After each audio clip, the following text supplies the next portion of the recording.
కూర్చున్నాము.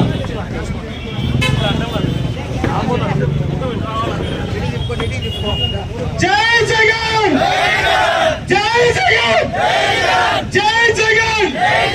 ఎమ్మెల్సీ రాజుపాటి గారి నాయకత్వం, ఎమ్మెల్సీ రాజుపాటి గారి నాయకత్వం. ఈరోజు రాష్ట్ర వ్యాప్తంగా వైఎస్ఆర్ కాంగ్రెస్ పార్టీ అధ్యక్షులు మాజీ ముఖ్యమంత్రి వర్యులు శ్రీ వైఎస్ జగన్మోహన్ రెడ్డి గారి ఆదేశాల మేరకు ఈరోజు మనం చూస్తే ఎవరైతే ప్రతిభ కలిగినటువంటి విద్యార్థులు ఉద్యోగ అవకాశాల కోసం నిర్వహించినటువంటి కూటమి ప్రభుత్వం నిర్వహించిన డిఎస్సి ఎగ్జామ్స్ ఏదైతే నిర్వహించిందో బ్రహ్మాండంగా ప్రచారం చేశారు మెగా డిఎస్సి అని. కానీ మెగా డిఎస్సి నిర్వహించిన దాంట్లో చాలా అవకతవకలు జరిగాయని చెప్పి డిఎస్సిలో అక్రమాలు జరిగినాయి, ప్రతిభ కలిగిన వాళ్ళకి కాకుండా ఈరోజు దొడ్డిదారిన చాలా మంది ఉద్యోగాలు పొందినారని చెప్పి ఎవరైతే బాధిత డిఎస్సి ఎగ్జామ్స్ లో పాల్గొన్నారో పేద విద్యార్థులు వాళ్ళందరూ కూడా రోడ్లు ఎక్కడం జరిగింది. అయ్యా, ప్రతిభ కలిగిన విద్యార్థులకు కాకుండా ఒక్కొక్క పోస్టు 15 నుంచి 20 లక్షలకు అమ్ముకునే కార్యక్రమం జరిగిందని చెప్పి వాళ్ళందరూ కూడా ఆరోపణలు చేయడం జరిగింది. అది ఏ విధంగా ఉంటే డిఎస్సి ఎగ్జామ్స్ నిర్వహించే దాంట్లో లోపభీష్టంగా జరిగింది.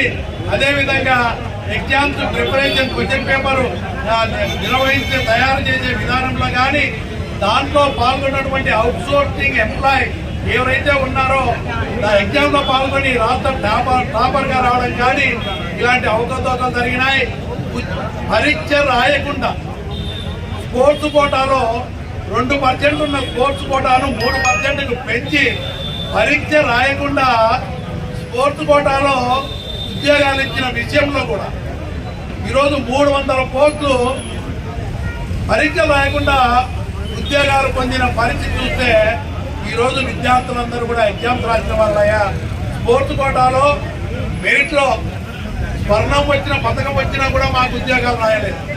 అదేవిధంగా స్పోర్ట్స్ కోటాలో కూడా స్పోర్ట్స్ సర్టిఫికెట్లు కూడా అనుకూలమైన వాళ్లకు ఈ స్పోర్ట్స్ సర్టిఫికెట్లు కూడా వాళ్ళు ఇచ్చి డూప్లికేట్ ఇచ్చి వాళ్ళు ఉద్యోగాలు పొందే విధంగా మొట్టమొదటి పరీక్ష రాయకుండానే ఉద్యోగాలు ఇచ్చిన ఘనత ఈ ప్రభుత్వానికి. ఒక క్వాలిఫికేషన్ ఉండాలి కదా, ఒక మంచి టీచర్ కావాలంటే మంచి అర్హత కలిగినటువంటి టీచర్ రావాలా, మంచి టీచర్ వస్తేనే పిల్లల భవిష్యత్తు బాగుంటుంది అనే ఉద్దేశంతో నిర్వహించిన డిఎస్సిలో ఎక్కడ చూసినా అవకతవకలు జరిగినాయి.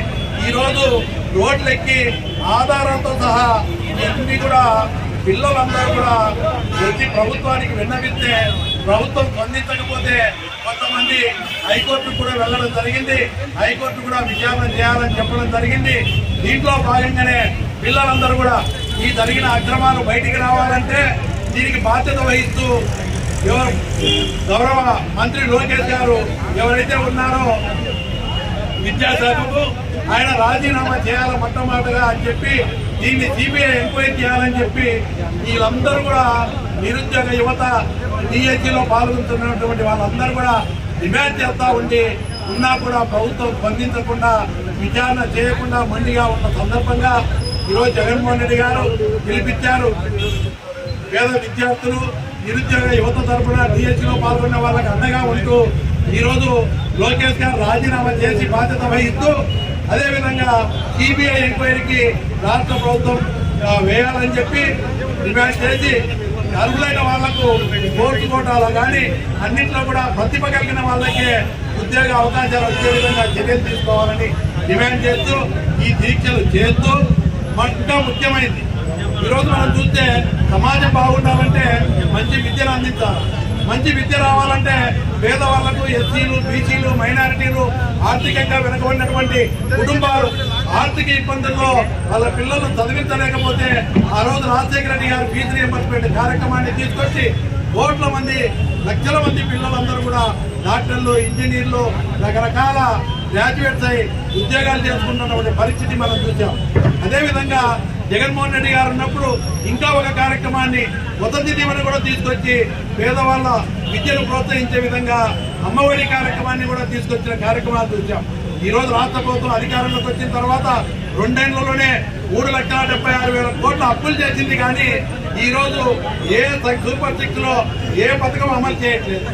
ఈ రోజు చూస్తే ఫీజు రీయింబర్స్మెంట్ కింద 6,300 కోట్లు బకాయిలు కాలేజీలకు చెల్లించాల్సిన, పిల్లలకు చెల్లించాల్సినటువంటి బకాయిలు అన్నీ ఉన్నాయి.